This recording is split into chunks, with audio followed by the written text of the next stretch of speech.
happy Monday. How is everyone? I'm actually a little cold. My hands are a little cold. It's wet and yeah, it's just wet and dreary outside here. But with that said, I always love that feeling too because it's just kind of like a crazy itch just to sit down and scrapbook. I don't know about you guys, whenever it's like cold or yucky outside, I just want to stay inside and scrapbook. Why not? Only if sometimes, right? Well, how is everybody? I had such a fun weekend. I hope you guys did as well. I mean, we just enjoyed, of course, Friday with our Sweet 16 celebration. We announced the coming soon launch of our next book, which is going to be a guidebook. So it's kind of like a coaching companion meets inspiration, full of ideas like our previous idea books, but all kind of tied more practically to some design principles and ideas related to that. So kind of looking at the samples and ideas that we see and breaking them down to really understand kind of like the bones of each layout. Anyways, I'm so excited about it. I could talk about it for hours, and I'm just glad that I finally get to talk about it because we've been working behind the scenes for a bit on that. So that's good. Hey, Robin, thanks for saying hi. Appreciate that.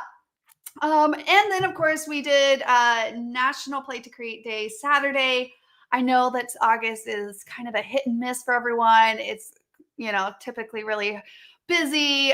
Kids are going back to school, and it's just kind of a wrap up from the summer, just in general. It seems like a lot of vacations and things like that are in the mix often, trying to fit it all in. But I really needed a little bit of scrap time. So I was glad that I was able to sit down and complete this layout. So that was really fun. If you missed this, we just posted the replay over in the community. So make sure to check that out in the Circle community. It gives you all the details. We did a creative challenge where we shared a layout that this was kind of used as the springboard for this layout created. And then inside of that, just share what we share at Kiwi Lane, which is kind of not only from the design point of view, really helping with the designer templates to help streamline that design part of the creative process, but in that also helping to streamline some of the decisions we constantly face, and specifically as scrapbookers when we sit down to scrapbook, related to what patterns to use, what patterns look good together, right? That's just typically what we're going to face. Pictures and paper, you kind of need that to, be a scrapbooker. And I'm sure you guys have plenty of paper. I'm just going to assume. I've never been wrong yet. Actually, I met one scrapbooker once where I made that sentiment at that point, and she was like, actually, I don't have paper a lot. And then it took me back for a moment. I was like, wait, what? And then she told me she just started. So I was like, oh, just wait. It comes. So yeah, she was a new scrapbooker, just getting into it. But with that said, I did give her these tips that we share in our mix and match paper picking guide. This is a free guide we want to share with as many scrapbookers as possible to help them to utilize their pattern papers in a very structured way that you can feel confident in seeing this formula play out in your layouts, right? And so if you are not familiar with this mix and matching paper picking guide, which is free, we'll throw it in the chat. We'll throw the comment in the chat. Definitely make sure to click on that link and share it with as many scrapbookers. I'm not even joking. Go share it with scrapbooker friends that aren't even like Kiwi Lane templateers, right? Like if they scrapbook and they have paper, then let's give it to them so that we can share with it as many people as possible, related to helping to just feel more confident and also deciding, again, to help eliminate decision fatigue related to deciding what patterns to layer together on a layout. This is over years and years of personal evaluation on layouts, knowing what works and what you can count on when it comes to what works together. So yeah, so here's a look at that.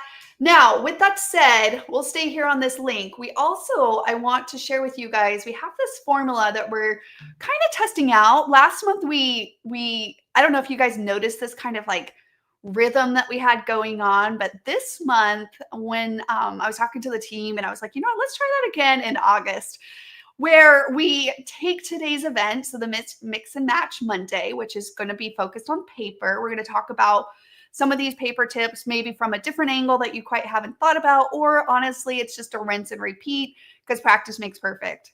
It just is how it is. Practice makes perfect in a lot of these things for sure.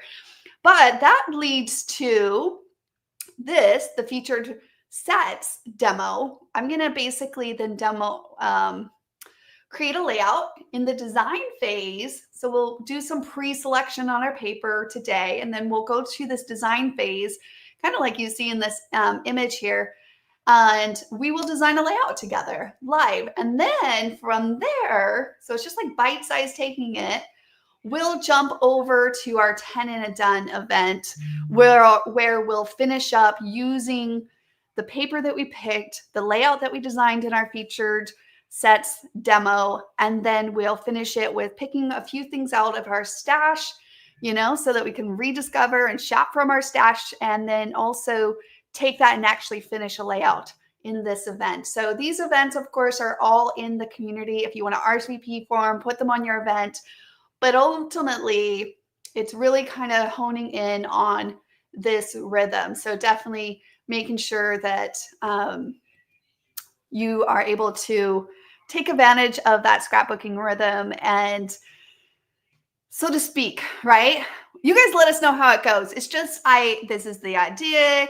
I thought I would start pushing it last month. I'm starting to push it this month so that you can not only see little decisions leading to the next decision, leading to the next decision, but inside of that, also see that sometimes you don't need big spaces of time on your calendar. You don't need 2-3 hours sometimes, because I think the biggest struggle outside of feeling creative or designing or picking paper, I will say the thing that I hear outside of that is I just don't have time, which is reasonable, totally understandable. But in that same breath, I would say, gosh, but we all know how many benefits there are from, spending time scrapbooking. And in the same essence, right, that we don't need, like I said, those huge gaps, that we could do 20-30 minutes here, 20-30 minutes here, 20-30 minutes here. And I will tell you, that finished pile starts really stacking up, believe it or not. It's just little by little, instead of holding yourself to this expectation of huge time frames on your calendar that might not seem as practical. All right. So let's jump into it. Like I said, we're starting with picking out some paper. We're going to be using that mix and match pattern guide that we shared in the comments. Hopefully we did. I think we did. And making sure that you have a copy of that to read through. For the most part, it should break down a lot of what we'll be sharing in other ways that hopefully are helpful to you. All right, so let's jump into this. I have pulled out some pattern papers, and I will say that today's event, like I said, we'll be using this guide, but we're going to focus on background papers today. This is a formula that we often talk about, where we break it down to main patterns, supporting patterns, and background papers. If you've been around with us here at Kiwi Lane, you've heard of this before, right? And, I just thought for today, we would focus on background papers, because your background really will impact the rest of your layout dramatically. And so just going through options that you will find in your paper stash that work really well as background sheets, and why they work good as background sheets. All right. So I have this paper. Let me throw it out here. Okay. This is called Our Baby Boy. Yes, I picked it up. It's from Echo Park, meaning, yes, I picked it up with my grandson in mind. It's kind of crazy to go back to this phase, right? But in that, this pattern really caught my eye, which, based off of this formula, right, would be categorized as a main pattern. It's themey, it has more color palettes in it, It has more symbolism and details and things like that. Now, this one would be a great supporting, right? It doesn't compete with your main pattern. The color palettes are the same, and these came from the same collection, so that was kind of nice in that regards. But for the most part, even when you're buying from a collection, and I've cautioned and warned of this as you go forward, um, I still prefer, for the most part, to buy single sheets because it's tempting just to buy the whole collection, but then what you end up getting is a lot of like main patterns that you're not going to quite use or vice versa. So for the most part, I bought these individually, and this would be our main and our supporting, which leads us to our background sheets. Okay. So that's the other components that you need to kind of make up this paper picking layout customized kit of your own. And so I threw in all of these options. Some of them are from the Echo Park collection. Some of them are from our background paper packs. Some of them are just extra ones. And what I wanted to really focus on with the background sheets is what type of patterns usually, for the most part, like 90% of the time will work really great for backgrounds. That consists of your more geometric shapes, right? Polka dots, stripes, plaids, even chevrons, grids, things like that. And so we have an assortment of that type of patterns here that, like I said, I just pulled out. And I wanted to go through each one and just show you kind of how this is going to change the mood a little bit when you place it on different backgrounds. So you can really see that background shifts the focus and really is the stage in which all of your other elements, your pictures, your patterns that you love, it's all going to be that stage, that canvas that you are going to display the rest of it on. All right. Now, with that said, just again, kind of pulling from this, when you're looking at your backgrounds, patterns that we're looking for, right, are subtle patterns. We're looking for what we refer to as blender patterns or two-tone patterns. And blender patterns, just to showcase that again, is something like this pattern. This is a polka dot pattern on top of a dark blue, but it's a blender because it's the same shade or it's the same color, so blue, with just different contrast of that shade. So you got this lighter blue on top of this darker blue, and that makes it kind of blend in nicely, but still give it some depth and interest because you do have a slight pattern on there, which I think is kind of gives you the impression of a slight texture. Even though when we use the word texture, we're often referring to like a feel, right? But that's truly what I think when I see blenders and why I think they add to the substance of a finished page versus, say, a solid, flat cardstock. Just having a little bit of detail on a pattern, not overwhelming because we want it to be subtle, to your background really does give a nice feeling of depth and texture just because of a subtle pattern being represented. Then you got something like this. This is still within the essence of what I said as far as what types of patterns typically work well. So you got your stripes and your polka dots, grids, which we'll go through those here in a moment, work typically well for a background. But this pattern would be identified as a two-tone pattern, meaning it's two colors inside of this pattern. You have your green and your white. Now, when you start getting to patterns that have 3 tones or 4 tones, depending on their busyness and the subtleness of how all of those colors were blended together, could maybe possibly still work for a background. And again, this is just kind of off of my experience. And we're actually saying these experiences based off of the results for your picture still to shine forward, right? Because I think all of us as scrapbookers, our goal is to have our pictures front and centered, but still enjoy the creative process of scrapbooking and that creative expression that comes through that, along with the creative benefits that come with sitting and reliving your memories while you create a page for them to be represented on. With that said, your background sheets, you really, like I said, you don't want it to consume. And that's why your background sheets play such an integral part in your paper selection. Because if you have too busy of a background, then that's where sometimes you're like, oh, my pictures are getting lost in my page, right? Okay, so two tones, blenders. Just remember that for the most part. Like I said, if you go into 3 tones or 4 tones, just kind of keep in mind the rules of subtleness and making sure it's still subtle.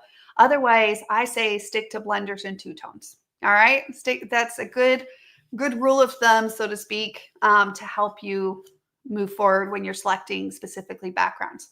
All right, so we have some plaids, we have some polka dots, we have some stripes.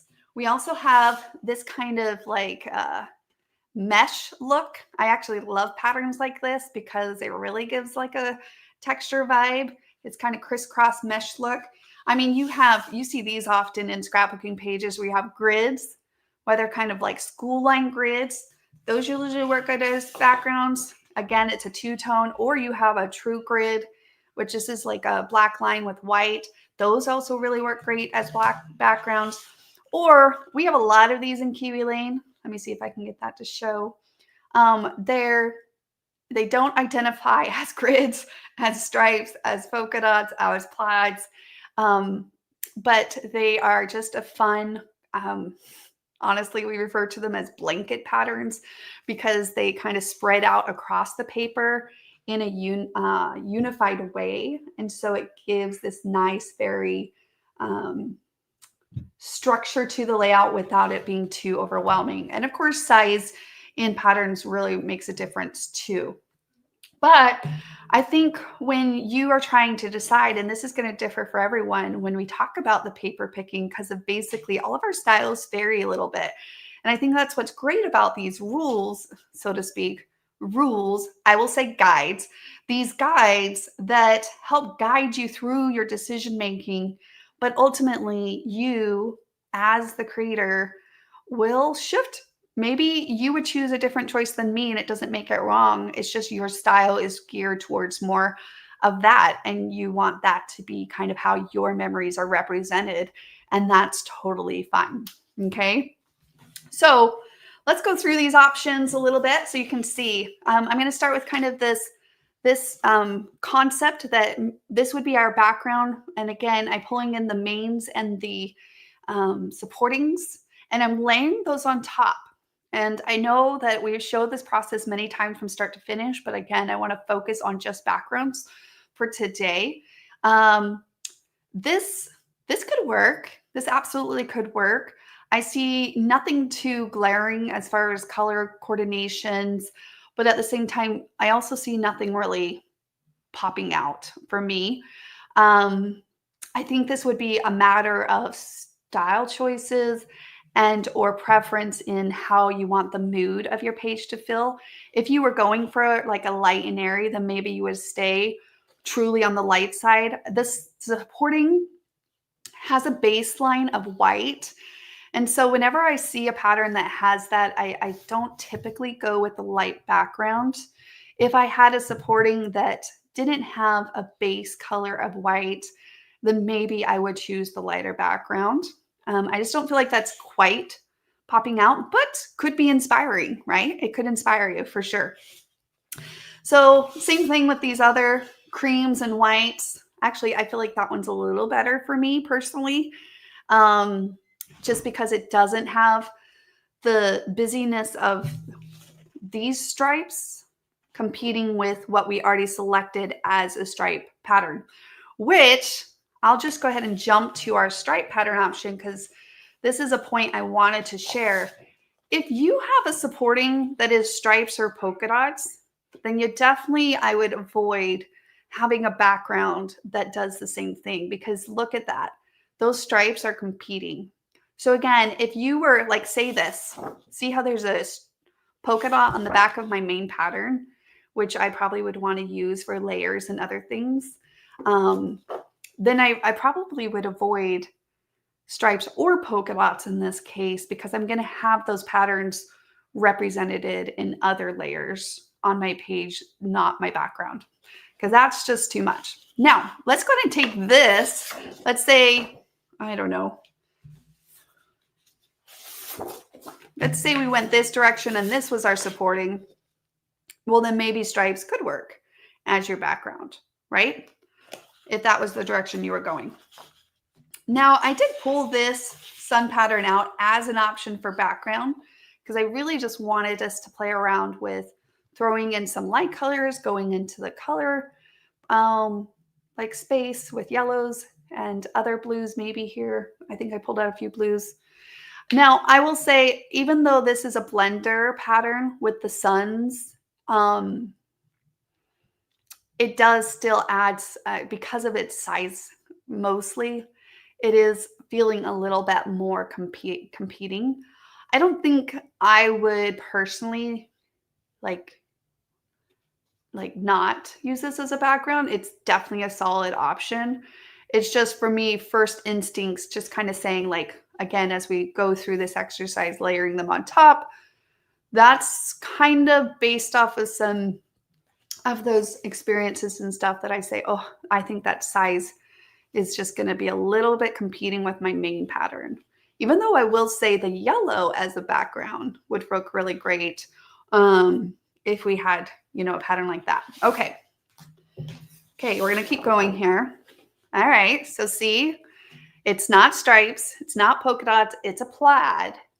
But I will say that plaid background as an option, that's, I don't know about you guys, but that's probably my favorite so far. That one's my favorite so far, I think, in that regards. Okay, really cute.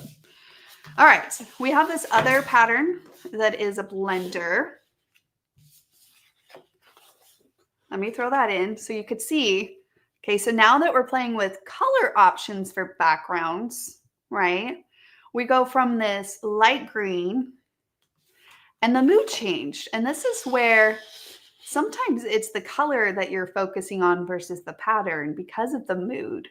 And so this is preference for sure in how you would want to go about that. Okay, that's really cute. Definitely really cute.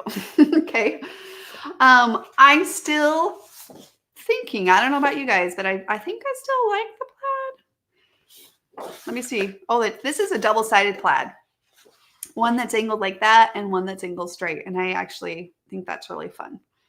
We might have to come up with a paper collection like that because I do think that's nice to have. All right, so even though this is a polka dot, it's kind of like a cardstock polka dot, so not as, like doesn't stand out as much as maybe a pattern like this one, this polka dot. And again, this actually is the pattern that's on the back, that one that I was just showing you. So I'm going to stay away from that one, but this is actually really cute too. I think that really helps complement the main pattern and the supporting patterns that we have selected here, and yet still creates the nice solid foundation for both of those to be represented. All right. So which one were your guys' favorite? I'm just curious. I'm curious to see if you were leaning towards, well, really, honestly, any of them. But hopefully, like this made sense, right? Like, if you have a polka dot or a stripe or something in your main selection and or your supporting selection, that might help you to just narrow out your decisions by avoiding stripes as your background, like in this case. So it just helps you narrow out your decisions, which gives you focus, right? Less options sometimes is better. And if you can just make up and say, okay, I have a stripe, I don't want any stripes as my backgrounds. What are my other options? And then you just start looking for those options inside of your paper stash. Okay. So I do like that. Oh, and here's that one too. It's just like a nice little textured. If you wanted to go the very light route in that case. So yeah, okay. Does anybody have any questions related to background sheets or and the paper picking guide?